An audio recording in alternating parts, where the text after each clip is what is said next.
I want to reflect on a part of our story that is both inspiring and important.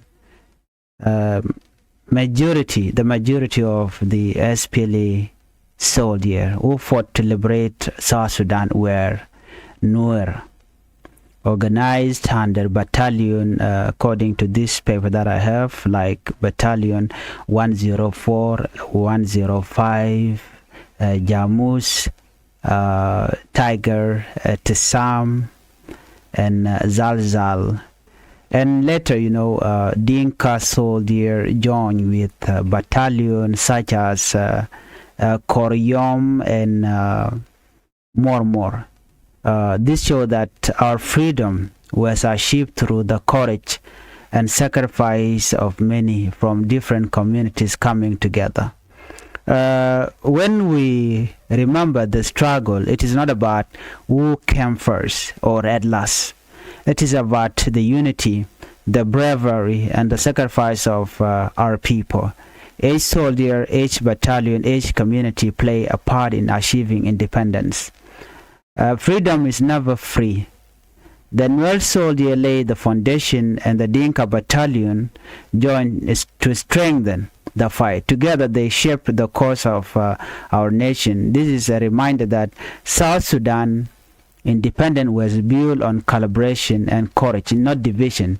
So today, I salute every freedom fighters, past and present, regardless of their background. Let us honor their legacy by remembering that unity and sacrifice brought us freedom.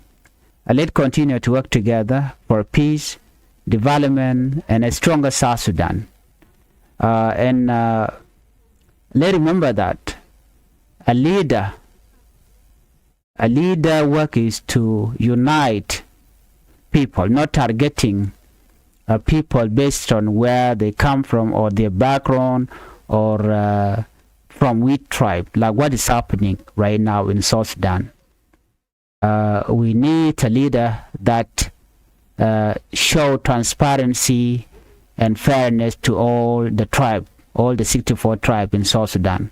And we hope this year, 2026, things will change, where our leader will come together, unite, and finally agree on one thing, peace, and lead South Sudan to national election where everybody will have a say, will vote anyone they want to lead the South Sudan into the next level.